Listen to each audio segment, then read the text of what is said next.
Welcome to our preview, I guess, of the upcoming ACC tournament in Greensboro. I'm Crystal Graham, joined by AFP editor Chris Graham. Yes.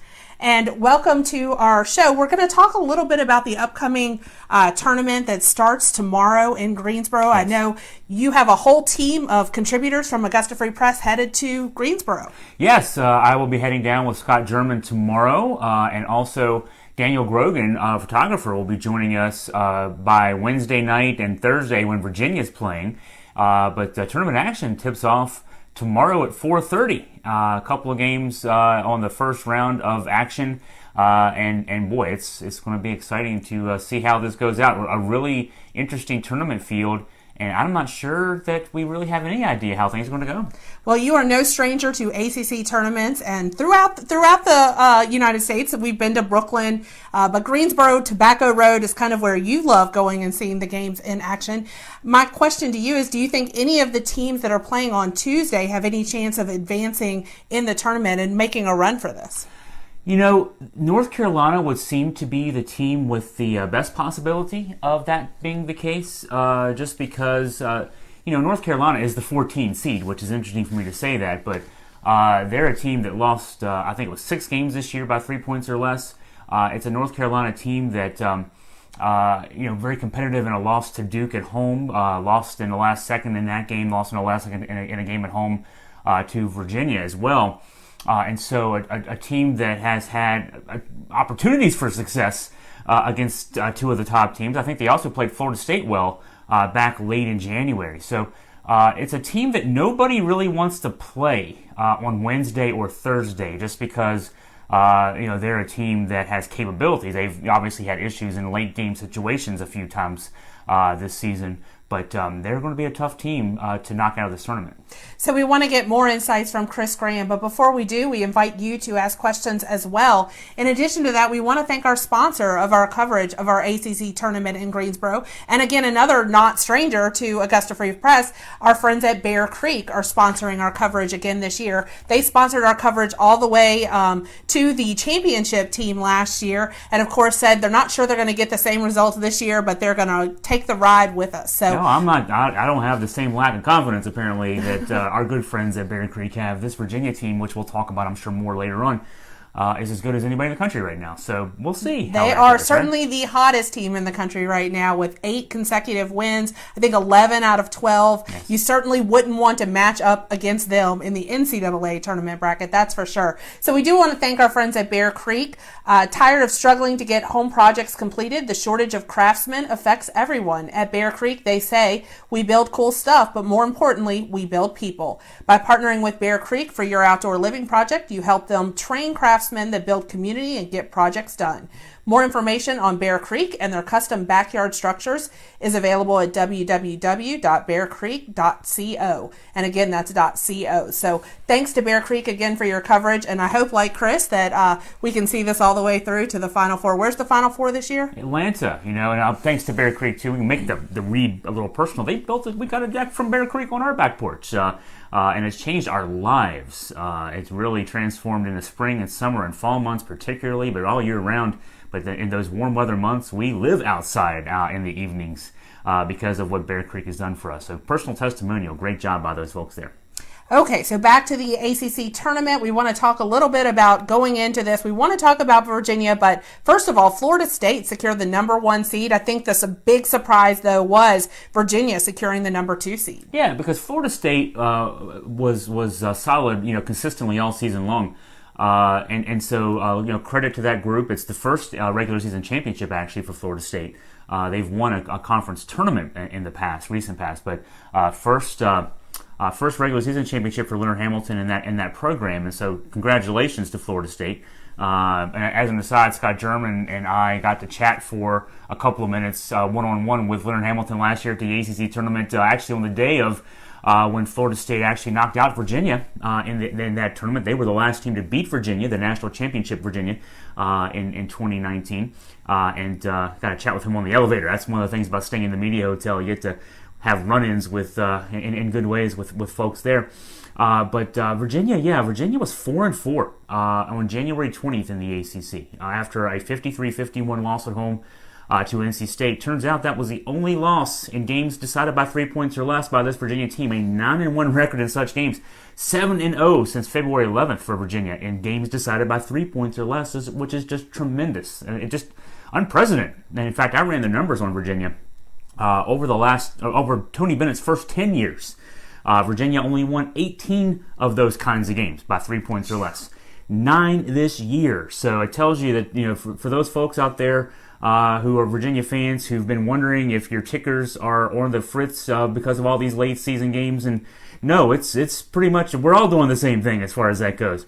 Tony Bennett squeezed more out of this team than any coach could possibly squeeze out of a team to get Virginia to be the number 2 seed in this tournament. Did not see that coming, and tremendous accomplishment for Virginia in the program. We want to talk about the NCAA tournament, but we don't want to skip over the tournament ahead, the ACC tournament. Of course, we have Georgia Tech not in the tournament this year, so a smaller field. I guess the games are starting a little bit later as a result. Well, there's one less game on Tuesday as a result, because when you think about tournaments, if there are 14 teams in the tournament, you need 13 games, because 13 teams have to lose their last game to be knocked out, and when there's 15 teams, 14 games have to be played to knock out everybody as far as that goes. So Georgia Tech not being in the field means that there's one less game on Tuesday, 2 less teams who had to play on Tuesday. So advantage is there for those teams that are now the 9 and 10 seeds in this tournament. They avoided having to play on Tuesday, and that just means one less game that you have to win if you want to go all the way. It's not been done in the ACC where a team has won 5 games to win this tournament. We have seen a team win 4 games to win this tournament. Duke did that. One of those years we were in Brooklyn, I guess that would have been 2017. Duke won 4 games to win the ACC tournament. So if you have to play an extra game, it's been done. I know at least UConn when they were still in the Big East won 5 games to win the Big East tournament. I think that was back in 2014, the year they won the national championship.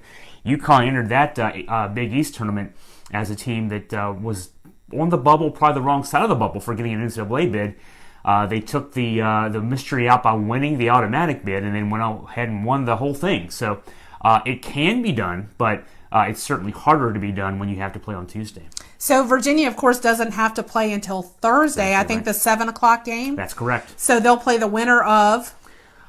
They play the winner of Notre Dame and Boston College. That game is at 7 o'clock on Wednesday. And those are 2 teams. Notre Dame, we remember. If you're a Virginia fan, you remember Virginia won that game in JPJ by a 50-49 final score. It was the start of the 8-game winning streak after the only loss in the last 12, the loss at Louisville. In a game that Virginia, so 50-49 overtime, Virginia did not score a basket in that overtime, scored 3 free throws. And that's another atypical thing in an atypical season for Virginia. The Hoos split with Boston College, lost up in Chestnut Hill 60-53 back early January, and then had their most impressive game of the last couple of months in the win in JPJ, a 78-65 win over Boston College in mid-February. But they have had issues with these 2 teams. Notre Dame played Virginia very tough. Boston College actually has a win over this Virginia team. So no question, Virginia is on fire. Would you say they are the favorites going into this ACC tournament, or who would you say are the favorites? If I had to peg a favorite, it would be Florida State. They're the team that right now, Virginia's, yes, the hot team, 11 wins, 12 games, 8 in a row. But because all those games have been close games, it's hard to say that they're the best team right now. Florida State has, I think, a 9-3 record in their last 12 games.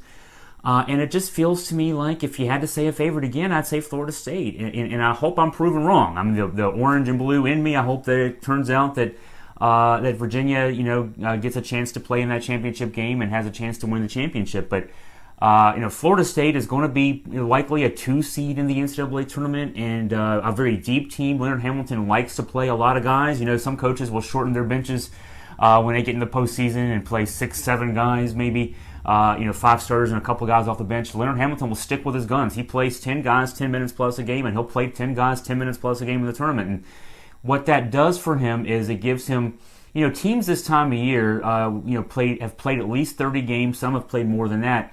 It just wear and tear on your body. But when you play as many guys as he plays, it's less wear and tear. One drawback to that is he's had that kind of philosophy for the longevity of his career at Florida State. The drawback is you don't really establish star players in that kind of system, and it can be an issue in a tournament situation where you don't have one set guy to hit the big shot for you. But I think in this situation, I think he's got to be the favorite. Actually, the other favorite I would throw in there, and the Virginia folks listening in, watching live or listening in when we put this as a podcast a little bit later on, will be mad at me for me saying this. I think Louisville might be. And I say that because analyzing the bracket, you look at, they're the number 3 seed. They play the winner of the Syracuse versus either Virginia Tech or North Carolina game. It's likely Syracuse, if you ask me. And Louisville had just one game with Syracuse this year, and they won that game handily by 24 points, 90-66. If they were to play a Carolina or Virginia Tech team on Thursday, that'd be a team that's already played 2 games in 2 days. So Louisville's got the best shot of getting through the first round that it plays, the quarterfinal round. Virginia has, I mentioned Notre Dame and NC State teams that have had, Notre Dame and Boston College teams that have had some success against this team.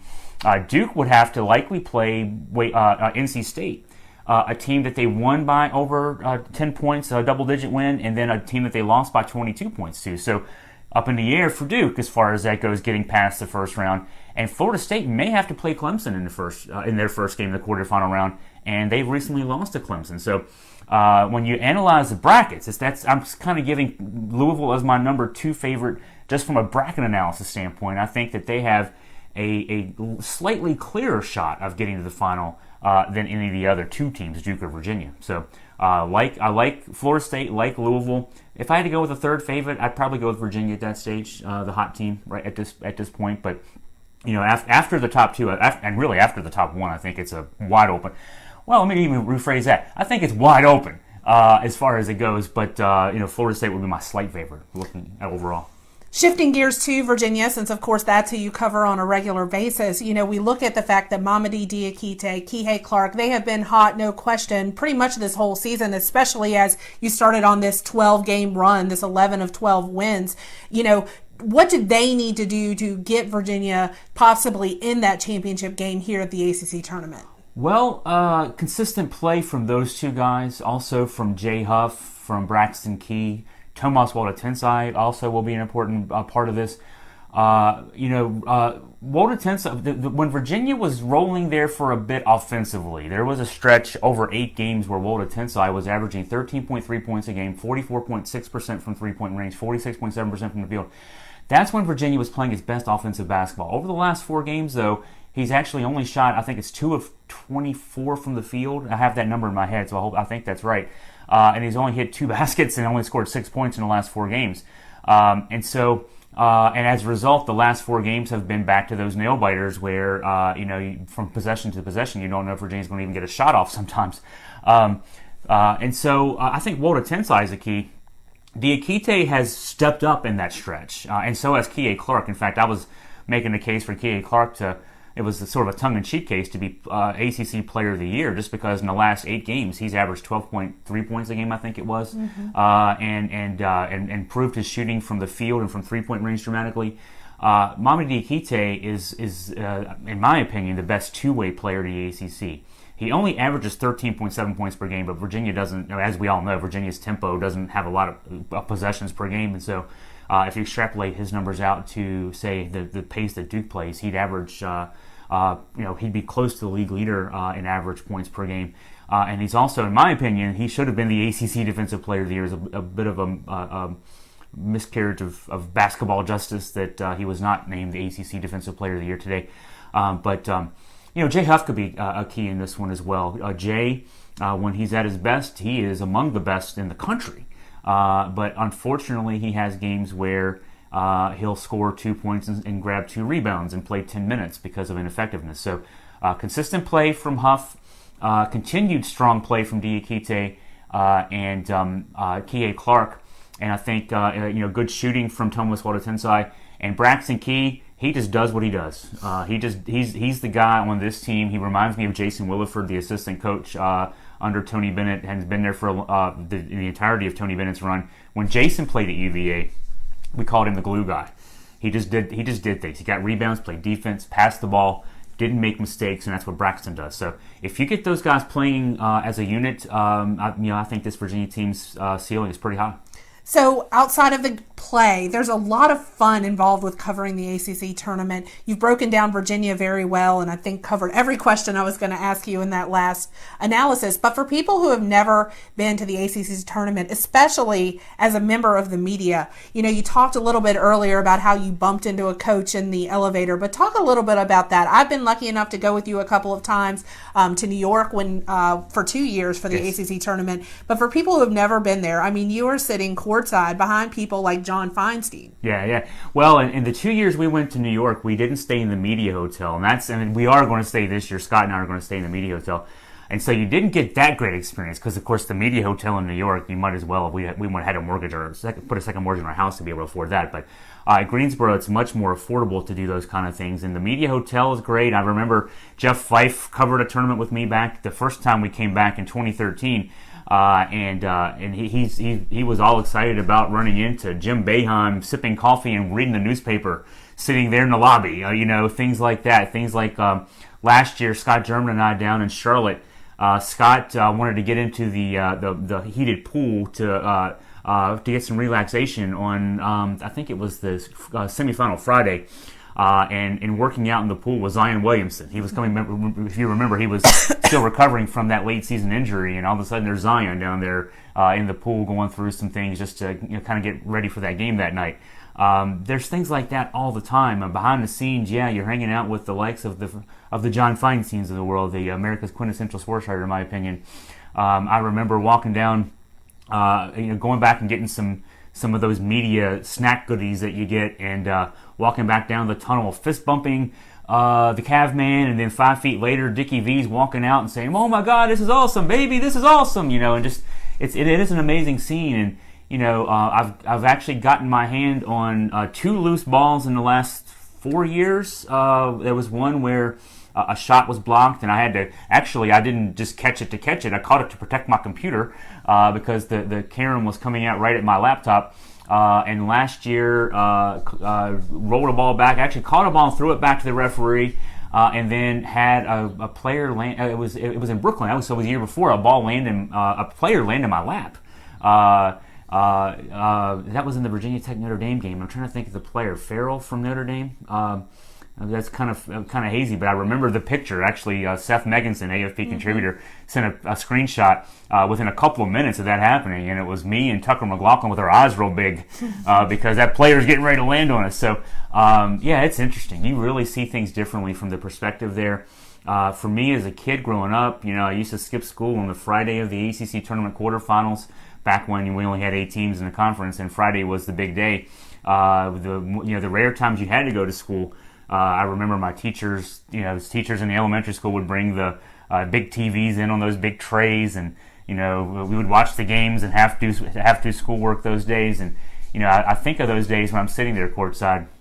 That the kid who grew up watching these games now gets to sit there and be close and write about it, and it just amazes me to this day that people actually care what I write and say about ACC basketball. I'm very fortunate in that respect. I have a lot of friends and their husbands who are very jealous of your seats at the tournament, but you work really hard. It's pretty much a morning to midnight kind of thing for you, right? Yeah, I think that's a good way to put it. You know this from experience too.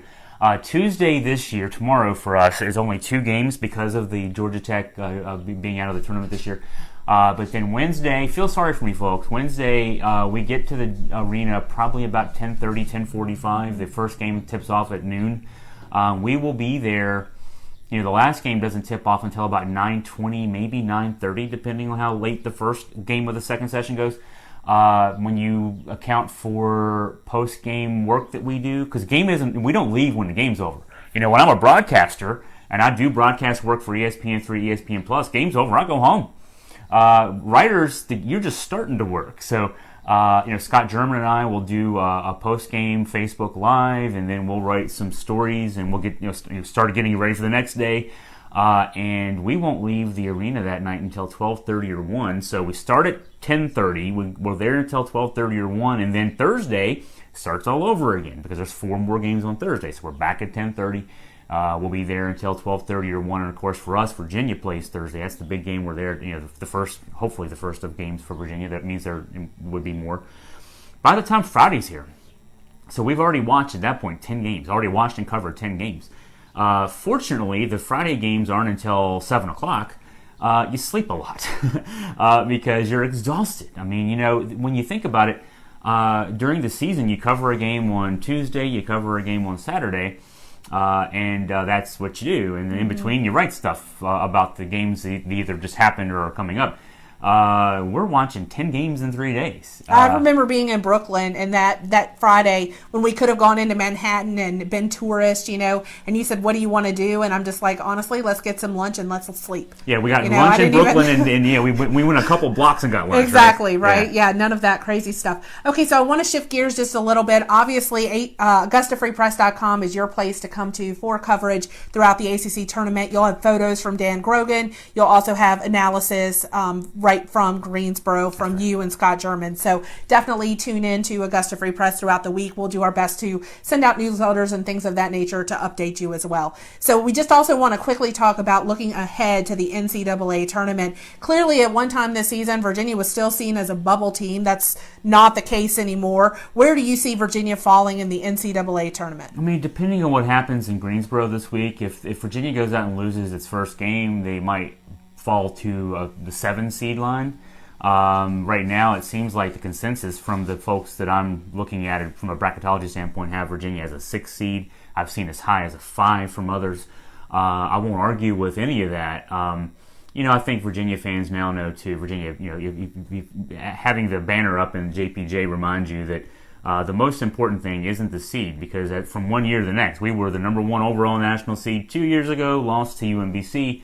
Last year was a number 1 seed and went ahead and won the whole thing. So, the number beside it when they throw the ball up in the air on the first Thursday game in the NCAA tournament, the records don't mean anything. But they'll probably be between a 5 and a 7. And if they go so worst case they lose and I think they're a 7 seed, they might fall to 8. I don't know, but I think a 7 seed is probably pretty locked in at this stage. If they go and win a couple games, they could move back up. I think the ceiling for this team from a seed standpoint, even if they go and win the thing, if they win the ACC tournament, maybe a 4. It'd be hard to. I would make the point that they could easily, if they win the thing and they're 18-5 in the ACC overall and have won 14 of their last 15 and have won 11 in a row. Man, how can that not be a 2 seed? But I think realistically, if they win out in the ACC, they're probably a 4, and if they lose first round, 7 or 8. But then, I think you made this point earlier, Crystal. I don't think anybody in the NCAA field wants to have to play this Virginia team. They're not as talented as last year's group. Certainly, 3 guys left that team and are playing in the NBA now. But this team maybe has a couple guys who might be NBA prospects. But if you beat this team, and it's everybody's going to lose their last game except for one team. If you beat this team, it's going to be an ugly process to do so, and you're not going to have fun in the process of doing so, and your fans are not going to have fun in the process of doing so. So, wherever they're seated, they're going to be a tough out when they get to the play starting next week. So starting next week, we want to mention, of course, that, Chris Graham's written 2 books about UVA basketball. You've written Matt about University Hall, but also about the memories that were there, as well as most recently, the team about last year's Team of Destiny, where you wrote about the national championship win in 2019. So you have to consider yourself an expert on basketball. I know you hate making predictions, but if you had to make a prediction today, how deep do you think UVA could go in the NCAA tournament? I think they can get to the second weekend. They can be a Sweet 16 team. The one thing I don't underestimate about this team is, and I wrote a column where the headline was, this team knows how to do 2 things, play defense and win. They don't play offense, unfortunately. And I think that the writing is on the wall there. But Tony Bennett and this group have figured out how to win games without offense. And so that's an important fact to note. These are cases I'm making as a biased observer of this program, but You think back to the Washington Nationals run to a World Series last year when they fell behind and were 19-31 in mid-May of last year, and basically every game they played after that was a playoff game because they had no margin for error to not make even just a wild card. And by the time they got through it all, you realized they had been playing such gritty baseball that there's no reason they shouldn't go ahead and win the thing. This Virginia team is very similar. Since that loss to NC State, they've had to. I mean, everybody's been saying you're on the bubble. You might not make the tournament. You have to win every game, and they've gone out and done so. And so maybe they're not the most talented. They're not the most talented team in the ACC, even much less the NCAA. But one thing they know how to do is win, and key guys who helped them win last year, they weren't the most important guys on last year's team, but Kihei Clark and Mamadi Diakite, if Kihei doesn't track that loose ball down the back against Purdue, if he doesn't find Mamadi Diakite, if Diakite doesn't shoot the ball, somehow knowing that the clock was about to expire and it goes in, if that doesn't happen, we don't have that book sitting on my desk over here. That's absolutely right. Those were two key guys. Braxton Key blocked a shot at the end of regulation in the championship game that sent that game to overtime. And so there are guys who were instrumental in those nets being cut down last year that are key guys on this team. And one thing that they have over everybody else is they've got guys who've cut down nets, and few other teams have any idea what it takes to do that. So this Virginia team, I like I say, I think that from a talent standpoint, to me, the ceiling's probably Sweet 16. But even if they lose in the first round, I gotta say, and I don't know that many Virginia fans would agree with me on this right now because you're still in the glow of a championship and you want another banner hanging up.